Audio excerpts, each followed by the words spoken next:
introductions. So first up, we've got our presenter today, who is Dave Kagan, the Chief Technical Officer, or as we call him, Chief Scientist here at Channelize. Hi folks, great to be here today. Thanks for joining us, Dave. Dave brings more than 20 years experience in development and management in the technology industry and has been a leading voice on technology best practices and the future of actionable business intelligence for the channel. Also joining us today is panelist and channel expert Ryan Morris from Morris Management Partners.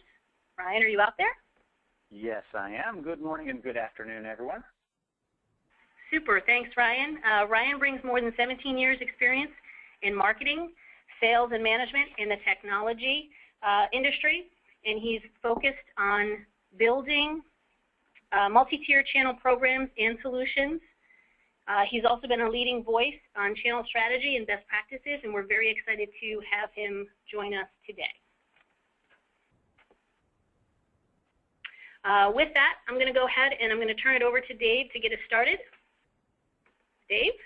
Okay, thanks, Laura. We're excited to be here today. Lots of interesting stuff to talk about.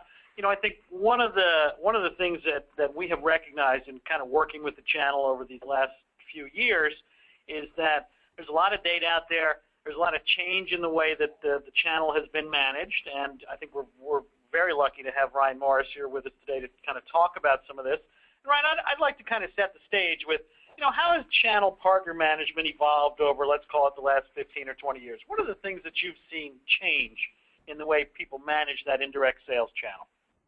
You know, I'll say that there have been a handful of changes and some things that have happened in a very positive sense. The technology that we sell has obviously progressed dramatically, but unfortunately the technologies we use to manage channel partners have not changed as dramatically. One of the things that I think has changed is the ratio of the number of partners per channel manager has gone up. I think that we're trying to use basic CRM tools and data, you know, kind of infrastructure applications to track and manage a lot more partners.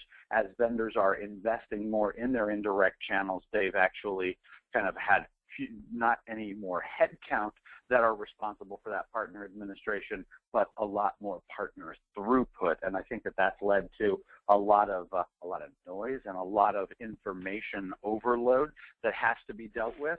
But I think that the one thing we're also noticing kind of that I think is a very positive shift in the channel management world is in some places it's very mature and in others it's just getting started, is the idea of managing the business relationship more than just the product sales pipeline, understanding, you know, who is that person on the other side of the table, what kind of a business organization do they run, how do they make money. Understanding them as a business, I think, is infinitely more valuable than just as a node in a sales organization that may or may not have a lead in a pipeline that needs to be administered.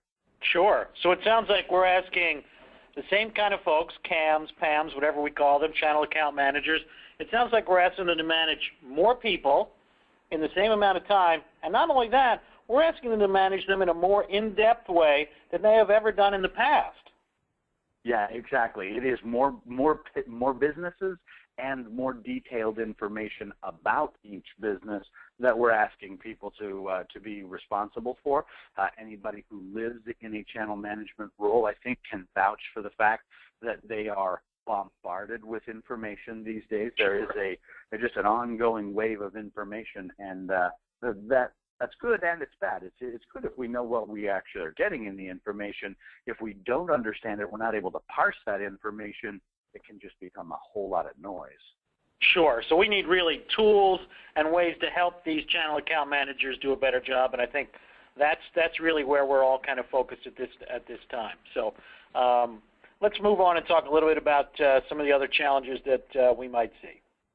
So we're going to go ahead and introduce a polling question at this point in time. I'm going to go ahead and launch that here, and hopefully that pops up for our audience to view. Basically, the question on the table here, Dave, is trying to determine how many U.S.-based channel account managers that the participant organizations have today. Sure. I think it's a very interesting question. I mean, we see lots of organizations with many CAMs, We see lots of organizations that have lots more partners per CAM, and we see people call them all kinds of things: channel account managers, partner account managers, etc. So a very interesting question, and I think this is important for all of us to understand. Yeah, so we'll leave the poll open here for another 20 seconds or so to give everyone the opportunity to chime in. Looks like we've got a pretty, so far, and we'll share the results here in another few seconds, but pretty heavily weighted to the 1 to 25 group. So 25 or fewer CAMs, sure, as we call them here. About 30% are come through in the 25 to 50 range, and only a handful, in the over 100 category. Got it. Yep, so I think that's pretty good. We'll go ahead and close out the poll right now. So again, where we landed and where our audience has landed is about 76% officially in the 1 to 25 group, and about 15% in that 25 to 50. Very small percentage at 3% at about 50 to 100, yeah, and 6% at 100 or more. Interesting. So it seems to validate some of the things that you said earlier, Ryan, that we're using kind of the same group of people, the same number of people to manage this much more complex and larger problem. So yeah, and in fact, I think if you were to get inside of those numbers a little bit, you might notice that the revenue produced by those organizations doesn't have quite such a pyramid shape like this one does, because there are some groups out there that are using 25 or fewer CAMs to produce tremendous amounts of revenue. The question is, how deeply or intimately do we understand the people that we're working with? Right. I think we see a large variation out there among folks that are running their channel programs. Some are very, very successful. Some deal with a very high-end, loaded, small number of partners doing most of their business, where other folks are much flatter. And we see that there are hundreds and hundreds of partners that the revenue is split over more equally. Okay, so let's take a moment now and ask all the folks out there if you were a channel executive. And the question is, how many of your CAMs are doing something right now that is aligned with your corporate strategy, both from a short-term revenue, a long-term revenue, and a capacity planning side? And Ryan, talk a little bit about that. How often do you think people are, and specifically CAMs, are really in alignment with what our corporate and organizational goals are? I would look at this in two different points of view. One of them from the business leader's point of view. If I am the manager of a team of CAMs, I think that not only am I not always aware of what my people are doing, I think there's a great deal of worry about where my people are focused and the things that they're doing to execute. That's the reason why we get a lot of outbound emails or some ancient technology, telephone-based contact where people are saying, hey, I need you to do this. Make sure you focus on that. We issue these broad kinds of marching orders to the entire organization. I want everybody to focus on this particular item either this week or this quarter or whatever it is that we're trying to manipulate. The problem with that is, in some of the situations working with my CAMs and their individual partners, that focus area might be exactly the right thing to do. But in other areas, it could be completely incompatible with what that individual partner needs. I think that the second point of view that we need to be paying attention to is just that kind of data flow back into the organization.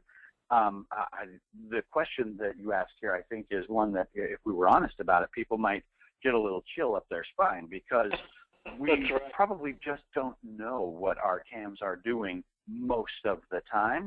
We hope it's good. We think that these people are invested. They're doing good business. Obviously, revenue comes from this channel. The question is, are we getting as much revenue as we should be getting, because are people actually on strategy and doing things, not just generally, not just this week, but literally like right now while we're on this call? What is a CAM actually doing? Are they doing something with the right partner? Are they doing the right thing with that individual partner? We really don't have the data systems to know that stuff. Sure, and I think we all agree that they're all good, motivated folks trying to do the best they can, but they're making thousands of decisions a week, And even if you get 10, 15% of them wrong, that still adds up to a lot of business impact, a lot of lost revenue out there. So let's talk a little bit about how decision-based that CAM's job is, and how going down one path versus another can really have a big impact on things like capacity planning and long-term revenue. Well, and I will say that unfortunately, the majority of CAMs in the industry are working on the old-fashioned squeaky wheel principle. They deal with a ton of inbound information, whether it is transactional data from partners, requests for quotes or for special pricing or for program-related information. They get information in from their partners on a fairly heavy basis. They tend to work with the ones who talk the most or the ones who ask the most. And right. I would admit that at a certain point, that's good. You need to close out business. You need to actually deal with those partner requests. But is that the highest priority thing that they could be doing? Should they be talking to one particular partner who has small upside and only a few transactional opportunities, or should they be prioritizing a different partner that actually has substantial upside, that has a lot of unrealized potential? If we could just engage them through the noise, that might actually change their behavior and actually reinvent the level of a relationship that we have with that channel partner. Sure, I think we call those the diamonds in the rough, and I think you and I have talked multiple times about identifying them and nurturing them, and that's a real big challenge for a CAM.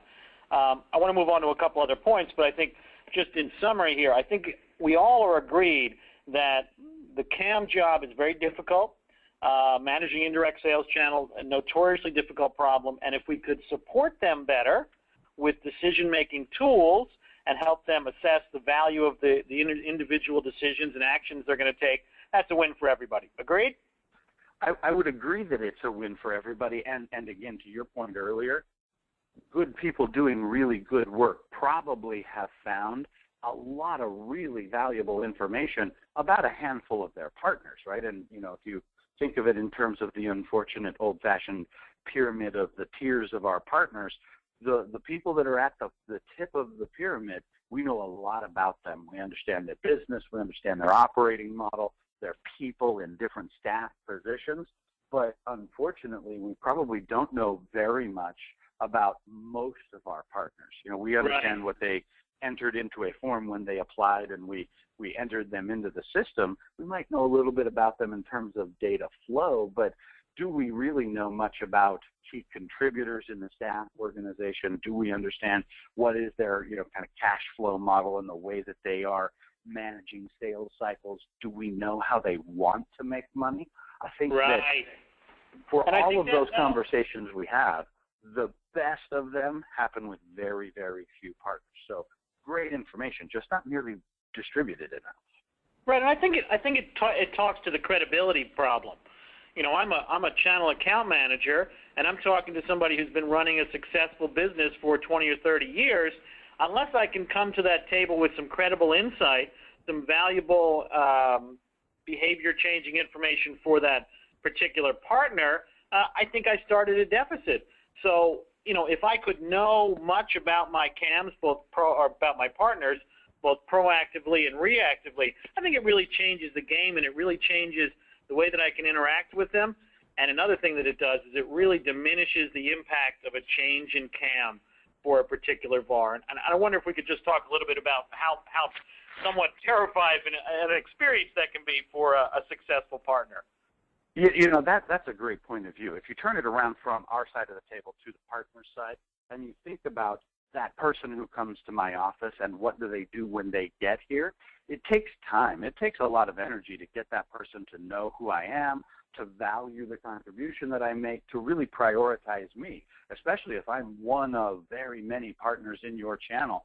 It's really critical that that person who comes from your team to my office, not only do I want them to work well with me, but I want them to know that, hey, I'm a player here. I contribute. I really add value. Every single time in this industry, we get a telephone call from the vendor side that says, hi, my name's Ryan. I'm your new channel manager. Right. There's a cold shot that runs through the channel side, the partner side, that says, oh, now I have to re-educate this person. Now I have to reteach them my business. Now I have to get them to relearn how we do deals and how we want to be communicated with, and I have to resell my value to that person. Absolutely. There are some vendors who make that decision, I would say, almost arbitrarily, like once a year, hey, it's time to shuffle the deck and change our channel managers. There are others that, you just kind of live in the real world of somebody gets promoted, somebody changes jobs, we're adding different people. That's really a moment of truth, because at a high level, what we're trying to do is to say, let's stop being just a pipeline checker and start being a business advisor. Let's give that partner some recommendations. Well, you can give all the recommendations in the world. You can have all the right answers, but if you don't have the ability, nobody's going to take those recommendations seriously. And that credibility either comes with time, which we may not always have, or it comes with a lot of detailed information that can instantly change the tone of the conversation. Not just, hi, I'm here to talk about my product, but listen, I understand your business and I understand what you're trying to accomplish. I have a record of what you've been dealing with and the things that you've been working on. I have some ideas. Would you like to hear them? The substance changes completely there. Sure. And so now let's take it to the next level.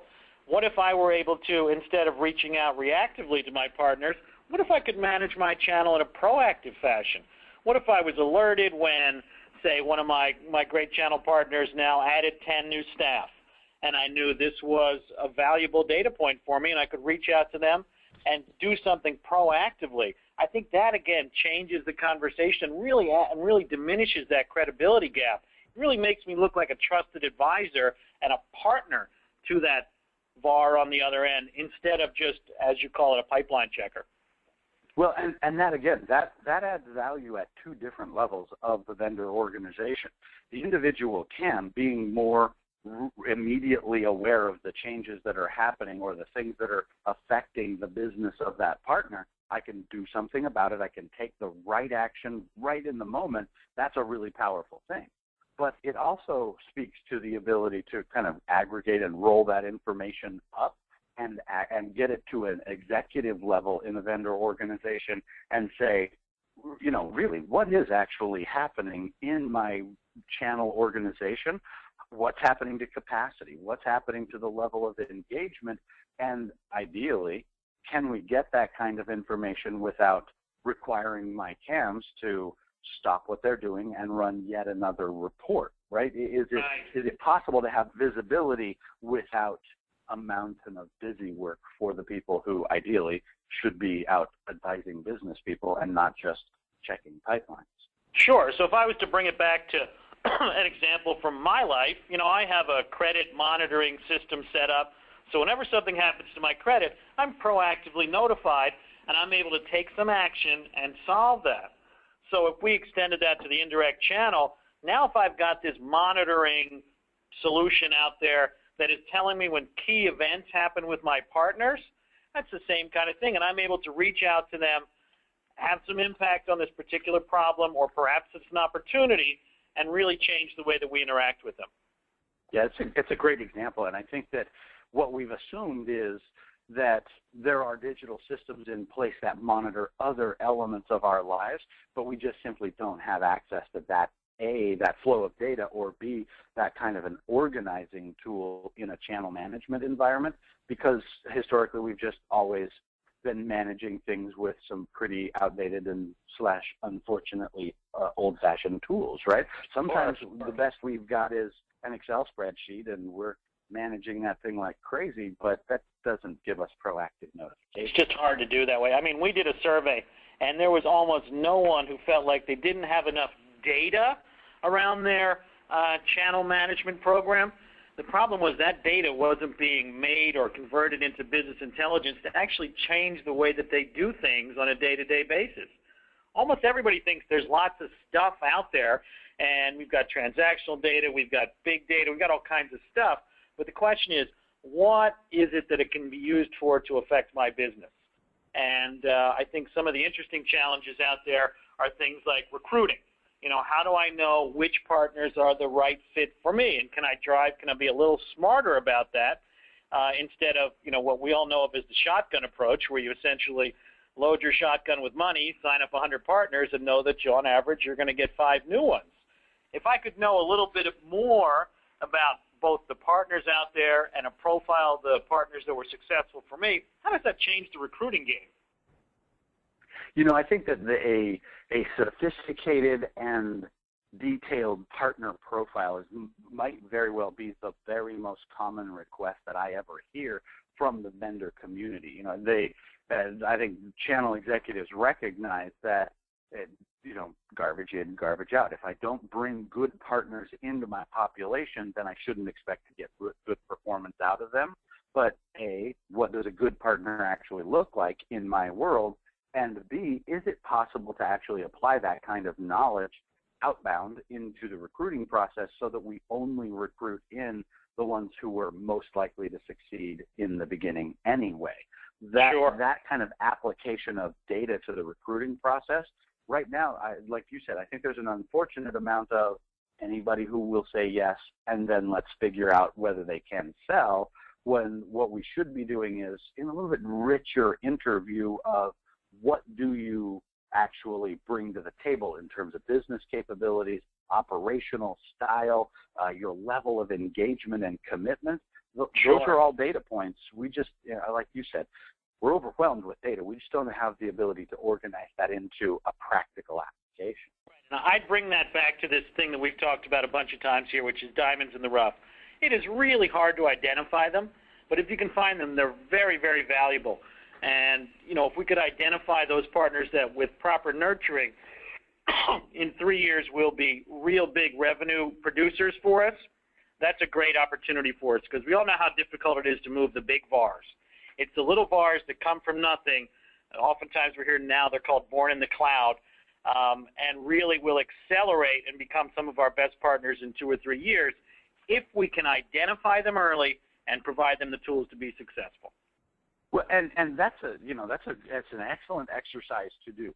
We've done that exercise very many times with individual channel manager teams, right? We'll get in a room, we'll roll up our sleeves, and we'll say, let's take a look at our partners against a set of criteria, and we will find the ones that are, they're established, but they're not going to grow very much, and we'll distinguish them from the ones that are very small but have great growth potential. And we can do that manually, and we can do that roughly 1 time per year, and then everybody takes a list in an Excel spreadsheet and says, here are my focus partners. Let's go out and work with these partners.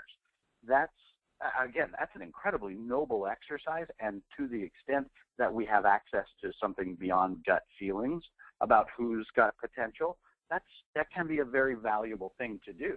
But done 1 time per year and then made into a static kind of list of resources, that's not nearly real time enough to be able to solve the problem, especially if I happen to run a business that is a very transactional environment, right? If I'm running a business that is product based on hundreds and hundreds of deals that happen every month, the ability to stack people as diamonds, that's not just once a year. That's probably not even once a quarter. That's like once a week. We're coming back to the most popular channel management data tool out there, which is Excel. And I think there's just some limitations to what we can do there.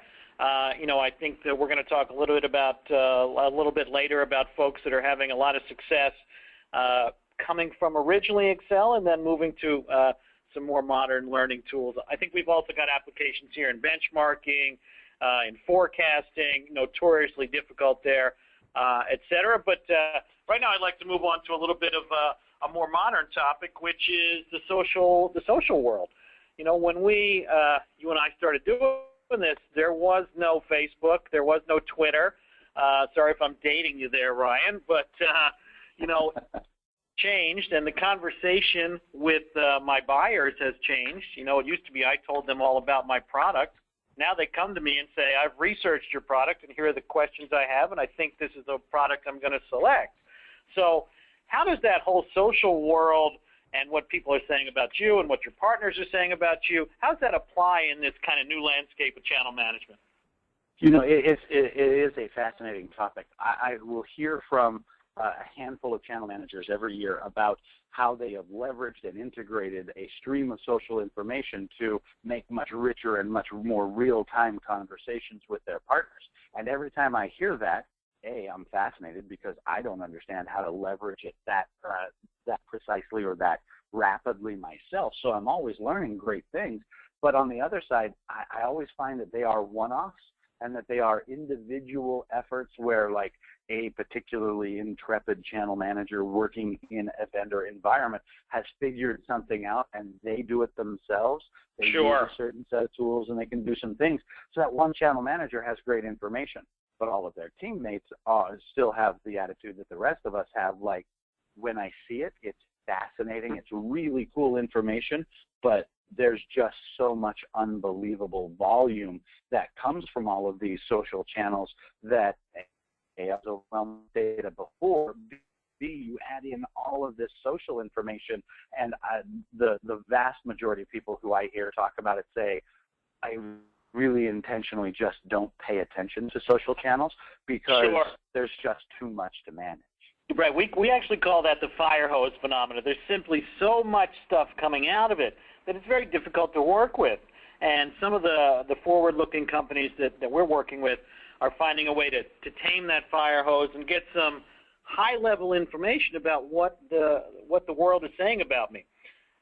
We call that social sentiment analysis. But, I mean, think about this. If you could know a week after your product release that 70% of the tweets out there are excited, or perhaps worse, 70% of the tweets out there are angry, that can really change your real-time ability to respond to the market, respond through your partners, understand what they're tweeting and what their partners are either putting on Facebook or any of the other social media outlets, and it really changes the way that I can have a conversation with both my customers and my partners. And again, the grand potential and the vision of social media information, it is individual real-time transactions, but it is also that population-level aggregation where we can talk to very many people in a very short period of time and know what everybody's thinking and feeling. Right.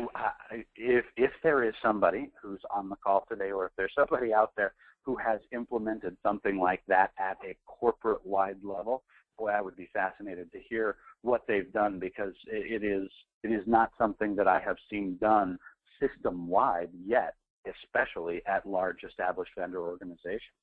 Right, and that kind of brings us to the whole, futuristic notion here. I mean, a lot of the things that we're talking about, data science and analyzing lots of data and actually using that to improve my business, well, some of it sounds great, but I'm just not sure that it's applicable to me. I mean, is this something I should be thinking about now? Is this something I should be thinking about in 5 years? So just to bring our audience up to speed a little bit, we're going to actually talk about a few companies that are using some of these techniques to have some significant success. So first one is Amazon, and everybody here, I would bet everybody on the phone has used Amazon. And when you log in Amazon, you see these recommendations.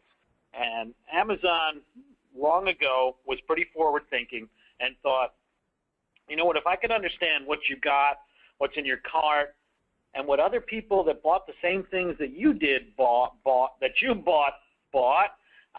I could really help you understand some products you might want to have. And by implementing that kind of system that we've all seen, Amazon was able to realize a 29% growth in revenue, and that's billions and billions of dollars every year. So a pretty simple example there with Amazon. Next up was Macy's. And, I love this Macy's story where they came from nowhere in the business intelligence to the point where it was generating an additional $2.5 billion a year. And when they started, their primary business intelligence tool was our friend Excel. And, we all love Excel, and it is a great way to be able to crunch numbers, but it is significantly limited. And I think you made a great point, Ryan, when we talked about so many of our channel partner management and channel ops and folks. Excel is still a key part of the whole deal here. But Macy's, with some forward thought and some partners that understood kind of the data side of things, was able to go within 3 years from essentially a set of Excel spreadsheets spread around in the enterprise to a corporate business intelligence system driving things like where things go in the stores, what the coupon you get at checkout, et cetera, is all that in a short period of 3 years and do an additional $2.5 billion worth of business a year. I think that's a great success story. But we're not limited to just business. Now, Ryan, I know that in your youth you were a soccer goalkeeper, so this one is kind of for you today. Just to show that there are lots of different ways to use and apply big data. The German soccer club was part of the World Cup in 2010 and was not successful, did not win. Now, if you know German soccer, you know getting to the finals and losing is just as bad as getting knocked out in the first week, and they take it pretty seriously. So what they did is they got a bunch of interns in, and they converted all their game films and all their opponents' game films into data, looked at one particular element they wanted to change, which was how long we hold the ball, fed that back as business intelligence to their coaching staff, their training staff, and their players, and lo and behold, 2014, they hoisted the trophy. So, you know, there are a lot of examples out there of people who are having success using these kind of tools. Well, and I will say that, I particularly do appreciate the soccer analogy, but I'll tell you, whenever we say the words business intelligence, people freak out a little bit like, wow, that sounds big, that sounds hard. We should be a very big global organization before we try to do anything. And I think what your points are making is it doesn't require an unlimited amount of information, and it doesn't require, you know, millions and millions of dollars. Sometimes this can be this can be a grassroots effort as long as we've got a place to capture and organize the information. One interesting insight can completely change the performance of a team, and implementing that kind of stuff is so much easier to do when you are younger and not really, kind of hardcore entrenched in systems and processes, and when you've got fewer people and fewer points of data that you're managing. If we wait till we're, mega global corporations to start the business intelligence process, that can be a bit of a big time, long-term project. But sure, and I think we all as business, all of our businesses use business intelligence on a daily basis. It's just a formal term for supporting us with things that are beyond our intuition, beyond our experience, beyond what we can observe. Maybe all of our company put together, we can observe some patterns that weren't as clear, maybe with just a couple of divisions. And I'll tell you a story about a particular company that I think has done a wonderful job here, and it's inside sales. And inside sales focused on one primary piece of business intelligence. If I've got an outbound calling center and I'm trying to sell a product, who do I call first? Doesn't sound like a big problem until you figure out that lots of folks' jobs are based on how successful those outbound calls are in setting up product demos, sales, etc. And if I can simply get 30% more positive interactions based on this simple business intelligence, who should I call first, I could see a 25 or 35% increase in my revenue. So I think that's, business intelligence is for everybody, and finding a way to build all that business intelligence into a workflow or a process for a channel account manager, I think that's the problem that has really excited us at Channelize over the past couple of years. And you know what, I would say again, inside sales is a very interesting place to do that kind of analysis, because we recognize lots of people making lots of phone calls. We think, thousands of data points, and we can learn something certainly from that flow of data. If we took that same analogy and applied it to channel management, I think we would be surprised at how many raw decisions a channel manager makes every day, every week, every month, whether it's who to call or what to talk to them about when I call, or when's the right time to pitch this new product, or when is the right time to introduce a marketing promotion. Literally, a team of 25 channel managers will make tens of thousands of decisions every single month, and we're just kind of chalking that up to that's what they do for their job. We'll just figure out what comes out at the end. We're not tracking the data, so we can't learn from it. So it sounds like if we could support them, we all come to the agreement that they're trying hard. Many of them are very skilled, but it's simply much more difficult on its face than it seems to manage that indirect channel appropriately. There are external factors, there are internal factors, and if I'm going to make 10,000 decisions over a 1-month period and I get 10% wrong, how many heartbeats have I wasted there managing my channel, and what is the lost productivity? And at the end of the day, I got to feel like for a lot of companies, this adds up to millions and billions of dollars a year. Absolutely concur with that. Super. Well, we're going to talk a little bit now about some of the challenges that we've seen there and how we at Channelize are going to move towards a product called Optics, which has some real-world application into these particular problems. And we're going to talk a little bit about some of the particular pieces that we've chosen to solve for these channel account managers in the short term. And the first one is what we call the 360 partner view. And that's really a way to attack this problem that we talked about earlier, which is, God, I have a lot of partners that I just know nothing about.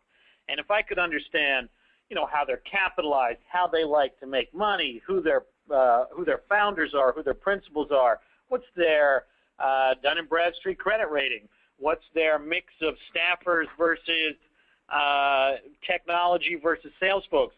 All those kind of pieces put together in a way that a channel account manager can have an informed discussion with a particular partner without doing hours, with doing seconds of research, presenting all that information for them in a ready-to-consume fashion.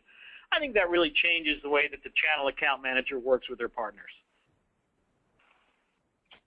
Yeah, I think it not only changes the way that they interact, it changes the speed and the confidence with which they interact, right? Like you kind of touched on there, the idea of hours of research versus, screw it, let's just pick up the phone and make a call, right? It seems like those are the only two options out there. I know which one I'm taking. Exactly. In a perfect world, I would have every piece of information about every one of my partners all completely organized, and at the touch of a button, I could click a menu and everything shows up in a very easy to consume fashion. That's the perfect world, right?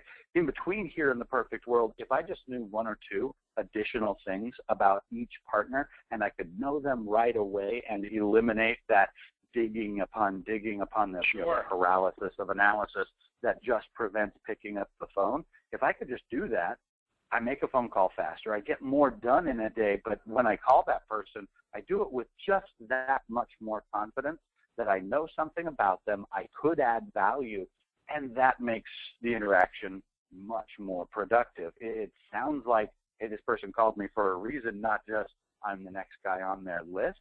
And they know something about me. That's great for the partner. That the confidence and the speed that it adds for a channel manager is directly measurable in terms of their quantity of activity because they don't have to do hours of digging. Absolutely. And if I could then feed that information back to the partner in the form of a report card or something of that nature, I think that's a big win for the partner as well. So that's the partner-based information side. The next thing we're working on is what we call social insight, and that's an understanding of what's out there, what people are saying about us.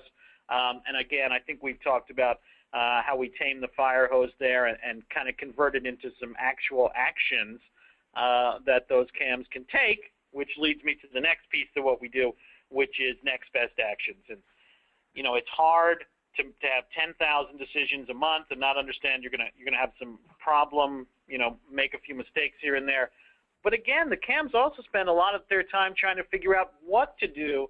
And I think the promise of what we're talking about here is changing a CAM's job from exploratory, I got to figure out what to do this week, to one that's based on execution, which I feel really is in the CAM's strong suit. Give them the playbook, give them the order of the plays, give them the people to attack, and let them actually execute on those actions.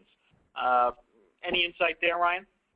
I think it is the essence of channel management boils down to human interaction. It's a person talking to a person and trying to change their mind or capture information or get them to do the thing that needs to be done.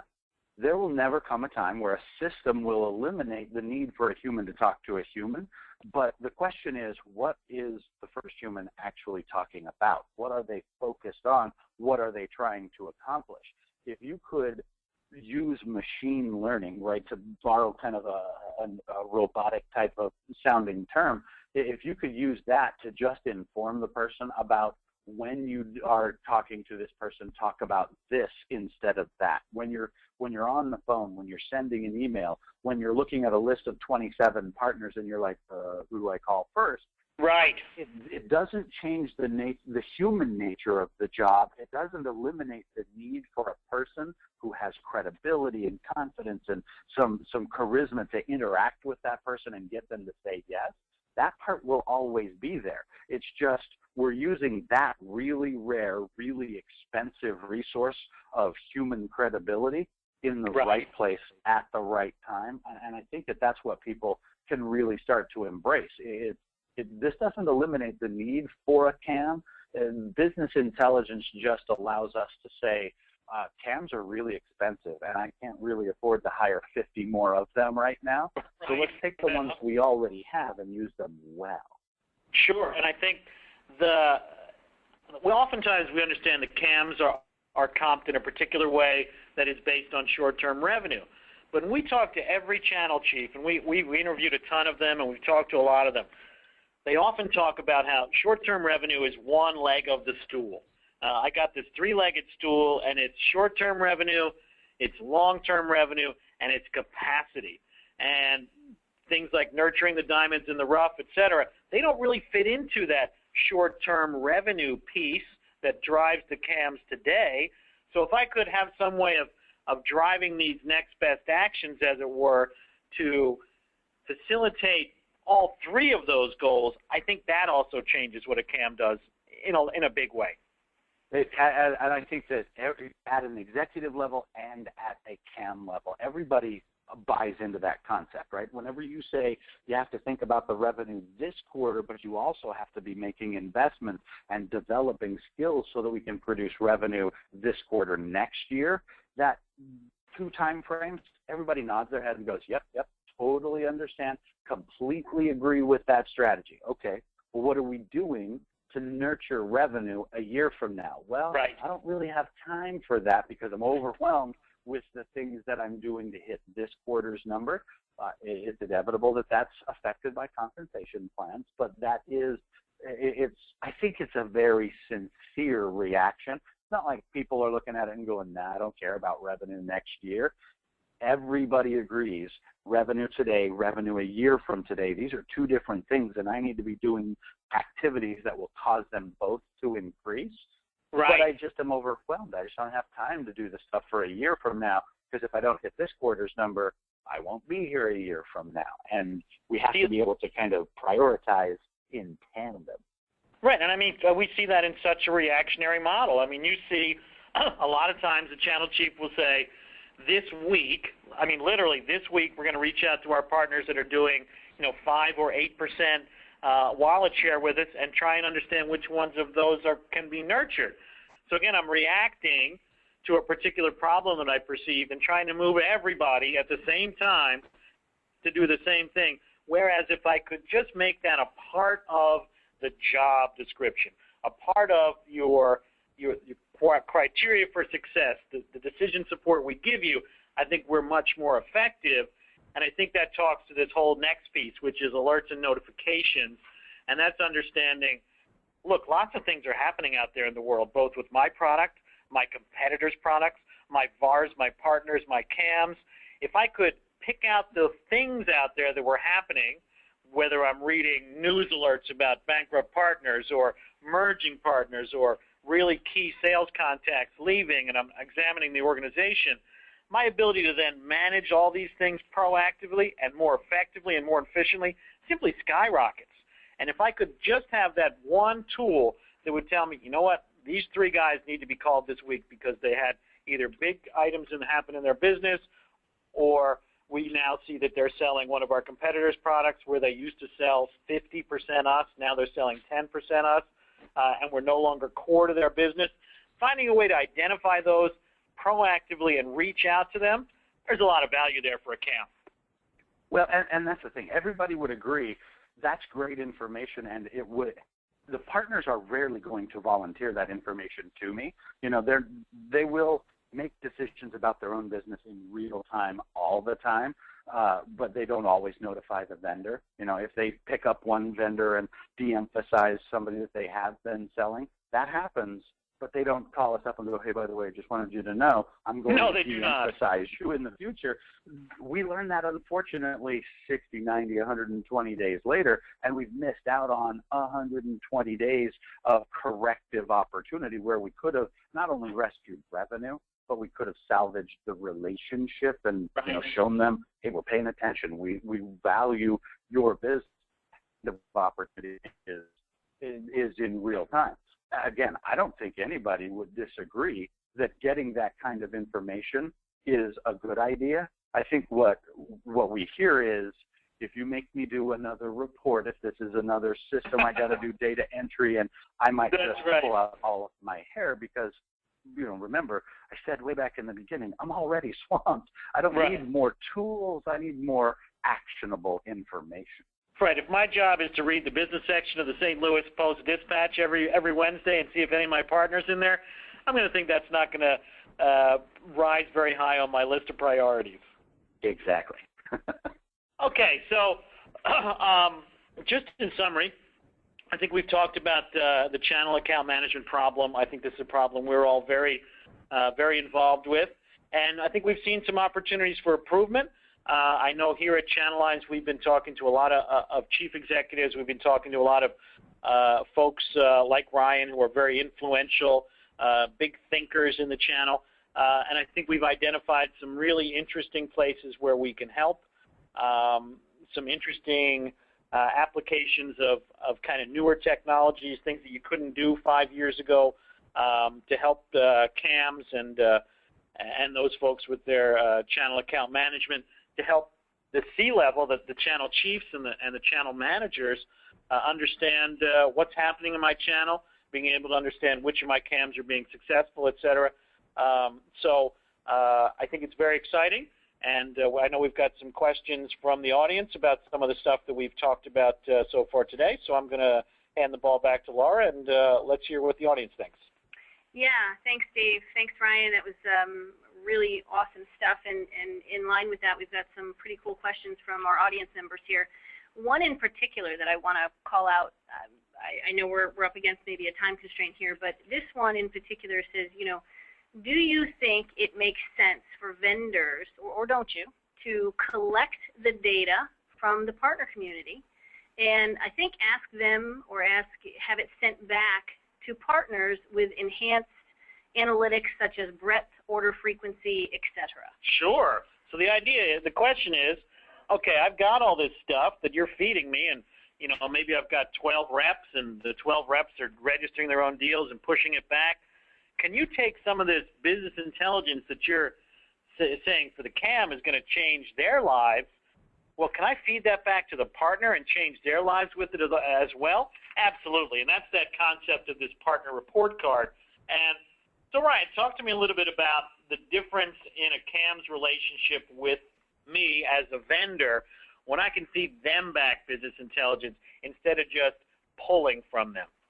The wisdom has always been give something to get something, right? When we do channel manager training and we talk about, segmentation and finding the business that could grow the most in the future, it's never based on just sales pipeline. It's based on business model. It's based on understanding somebody's mix of revenue, their margin structure, their cash flow, and whatever. And we say, in order to have that conversation very well, you need to understand the numbers and the margin structure that your partners are currently dealing with. To which every single partner or manager that I've ever spoken to responds, I can't ask them for their margins. They would never tell me that kind of information.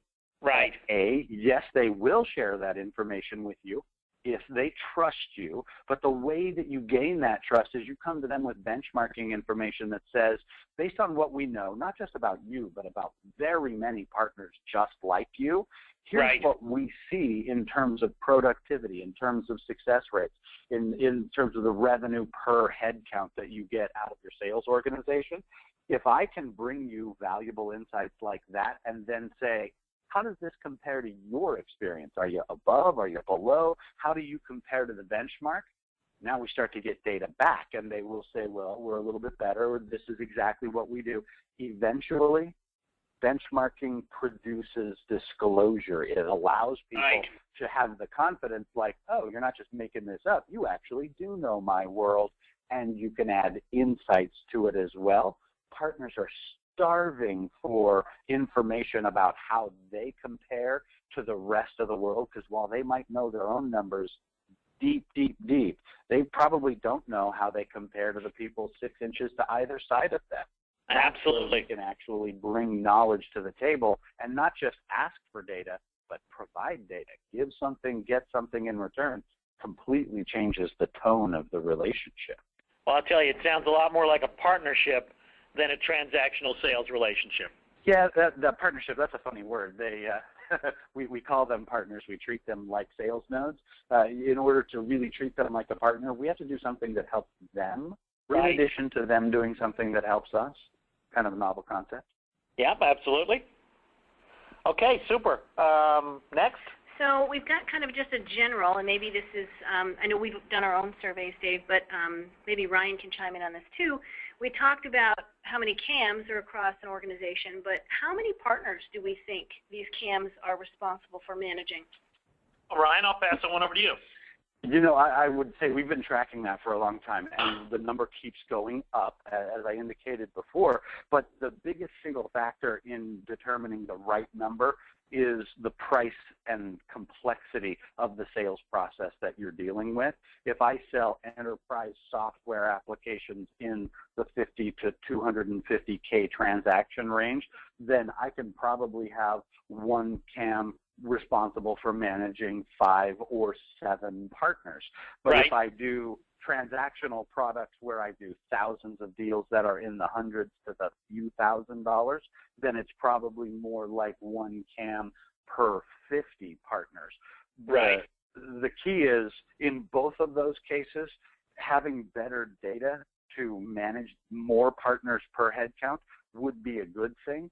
There's probably not a CAM in the world who would raise their hand and volunteer and say, hey, I could be responsible for 10% more partners. But that's exactly what the channel executive would like to have happen is, I don't want to necessarily hire 10% more CAMs. I want to get 10% more partners per CAM. That's a much more profitable metric. The problem is we're just giving the CAMs more responsibility, but we're not necessarily giving them any more bandwidth. So if we can give them capacity in order to be more effective and more efficient, and we make some of their compensation models based on how much they can do, how many partners they can have, I'd postulate then you'd have quite a number of them raising their hands saying, yeah, I'll take that 10% raise if what it means is I can do the same because this tool makes me so much more efficient. I can handle that. I can, there's a lot of self-interest there as well. I would absolutely agree with that. And that's the thing is we're not trying to be naive and say it's all about just making the CAM's job easier. It is about leveraging that tool more productively. They are a resource in the business. We need more activity per CAM resource, and we can't just crack a whip and manage people by shouting at them. We need to actually give them efficiencies that transform their productivity. Sure. Okay, folks, so we're running up against the end of the hour. I just want to thank Brian for his participation here. He and I have had many hours of chats about this long through the night. He's a very passionate resource about channel management, very futuristic, understanding where we're going, where the channel's going, and I'd just like to thank you for your participation today. I think we might have a few housekeeping details we'd like to talk about, so I will pass the ball back to Laura here. Super. Thanks, Dave. So we've, yes, and I echo your sentiment with Ryan's participation today. I think it's been outstanding. I think both of you as thought leaders in this area, it's really great having the two of you on the phone today. I'll tell you, it is a really fun time for me. No, this has been very cool to listen and kind of, eavesdrop on the banter. It's very cool. So one of the things that we've been talking about here, obviously, is the optics opportunity, and we're going to extend the reach of a beta partner program to all of the participants that are here today. If you or as an executive leader or as a channel account manager want to potentially participate in a beta partner program, we've actually got a private beta that we're conducting. And we will extend that to anyone who's here and wants to be part of that. We'd be excited to include several of the partners today. And in order to do that, and if you want more information about that, or if you just want to keep tabs on what we've got going on here and any upcoming blogs or news or updates about optics as we continue to roll it out and make it available to all of our potential customers, you can certainly tune in to channelize.com. You can certainly give us a call. You can certainly join our mailing list as well. And again, as a reminder, as a follow-up to this webinar today, we will be sending the recording as well as this slide deck out to everyone as a follow-up. So I think we're good. Great, and I'd just close in saying, folks, we're spending a lot of time, a lot of energy, a lot of smart folks trying to help reinvent and reimagine what channel management is. I think this beta program is a wonderful idea from us here at Channelize because it gives lots of folks a low risk, an easy way to see if some of these tools might actually solve some of the significant pain points you've got in your organization, your channel management.